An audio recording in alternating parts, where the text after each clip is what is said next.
Hello, you glorious gamers. It's been a while. Anyway, Digimon review.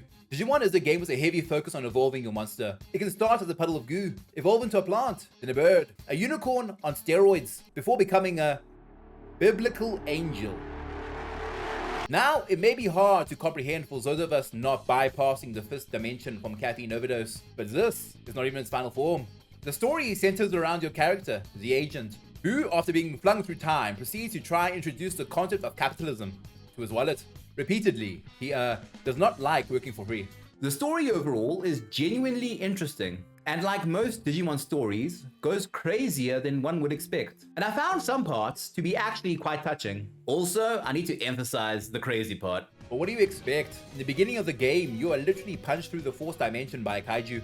Digimon Time Strangers is a turn-based game where you use Digimon. I'm sure most of you know how this goes. Every Digimon has a turn in battle where they get to use a move. An attack, a buff, debuff, that kind of thing. Time Stranger breaks up that formula by allowing your Digimon to use an item during their turn as well as an attack. Usually it is one or the other in games. On a side note, I also love the attack animations. Look, this game has over 400 Digimon, and each Digimon has at least one unique attack. So if I want an attack with a backflipping Digimon with too many guns, I will get it. As for how to get new Digimon, it's simple. As a civilized tamer, you do not catch Digimon. Instead, you get more Digimon by kicking the absolute shit out of them, and then automatically scanning them. The stronger the Digimon, the more you kick. Now, every Digimon has an attribute, such as virus or data, and certain attributes are stronger against others. Every Digimon also has elemental weaknesses and strengths. Each of these affects how much damage a Digimon's attack does. The thing is, these two things can stack in your favor or against it.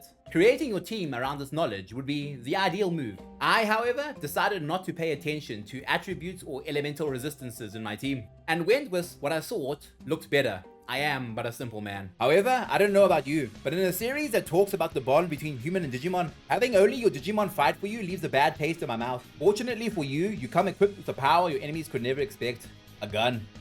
And you are willing to use it. Your first response to walking into a new town? Gun. A child Digimon? Gun.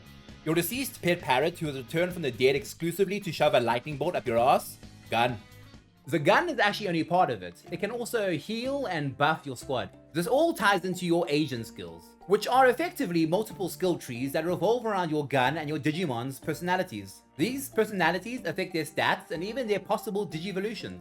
You can influence their personalities whenever your Digimon tries to speak to you outside of battle. Your answer to their questions can actually shift their personalities. Another way to affect your Digimon's personalities, as well as train their stats, is with the in-between room where you access the Digimon farm. Here you find Mireille, a sassy lost child, who is also half the time a sassy lost woman. Now, while this will surely lead to a civilized debate between the forces of Twitter, where they discuss the pros and cons of such a trailblazing vision, I instead choose to focus on turning this marshmallow with teeth into Lucifer. The thing you need to know about the Digimon Story series is that a Digimon can eventually become any other Digimon. This cat can become a biker lady with guns, go back to being pudding, and somehow loop around into the digital equivalent of Satan. Now, as much as I want to field a team of, as the internet puts it, dommy mommies, I decided to go for something different, and somehow ended up with a digital goth punk band. Just in case there is any confusion, this is not an open world game. It is area based, so it is made up of sectioned areas. But the environments are extremely varied. There are gameplay mechanics I have not covered, such as the card game and the outer dungeons. But personally, I don't want to cover absolutely every mechanic. I find that it might take some of the fun and discovery away from you. I'm just giving a broad overview of the game and my opinion of it. I would talk about the soundtrack, but I have a musical sense of a chimpanzee with cymbals. Only the truly extraordinary or horrible stick out to me. So, soundtrack good. I played the game exclusively on normal. And in normal, it felt like the common enemy was buttering me up, because I was the next boss's meal. I could put battles on auto and stick it to 5 times speed and run through areas without a care, only for the next major boss to make a very compelling argument for my stay at the nearest hospice. That might be a design choice. Feed into the fantasy of you being a powerful tamer. But to be honest, it didn't really bother me too much. That, or I spent too much time training my Digimon. I think these hours speak for themselves. On the Steam Deck, it actually runs well. I got around 1.5 hours of battery life, until I realized I had the frame rate set to 60 on the Steam Deck. So I changed it to 30. Now I actually get over 2.5 hours of gameplay. I also left the graphical settings on whatever it changed it to when I used the Steam Deck. Cloud saving works, by the way, so you can freely hop between your Steam Deck and your PC if you use both. You know, it actually runs better than I thought it would, and I have been very happy with its performance. I haven't actually had any issues with it. Surprisingly, I had no technical issues with the game. The one issue I thought I had was actually just a weird battle cutscene combination. No crashes, no anything. I'm actually rather impressed. Talk about going against the norm. If I was listing some of the positives that stood out to me, the things I liked, once more the unique attack animations. Every Digimon has at least one unique attack animation. Also, every Digimon has a speaking voice, and that adds a lot of personality to them in battle. It was actually fun to try out new Digimon and find out what they sounded like. There is also the addition of the ride mechanic.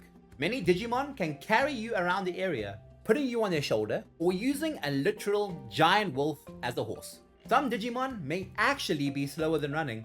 Speed is not the same between them. As it turns out, there is an option in the settings menu that lets you change between both protagonists. So now I can play dress up with all the clothes. Okay, look, growing up, one of the only games my family had was Barbie Super Sports. That kind of experience leaves its mark. Lastly, one thing I liked was that I could actually move the camera, which may seem like a weird thing to focus on. But in the previous Digimon Stories game, you couldn't do that. It was a fixed camera angle.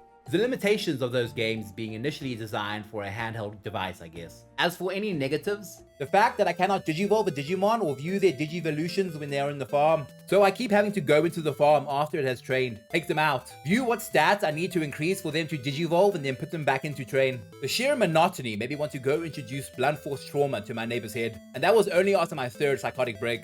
I had a 7. One thing I noticed was that during voice cutscenes, the music would often drown out their voices. Even messing with the volume settings didn't really help. In the end, without a doubt, this is a good monster catching, monster taming game. If you're into monster taming games, I'm fairly certain you will like this one, and I can confidently recommend it. The price? It is pricey. It has that AAA price tag we all know and hate. But if this genre of game appeals to you, and Digimon Time Stranger catches your interest, I say consider going for it. Otherwise, if it is on sale, I would really recommend it. So, if you enjoyed this video, please consider liking and subscribing. I, meanwhile, need to go save my hard drive from digital Satan. Get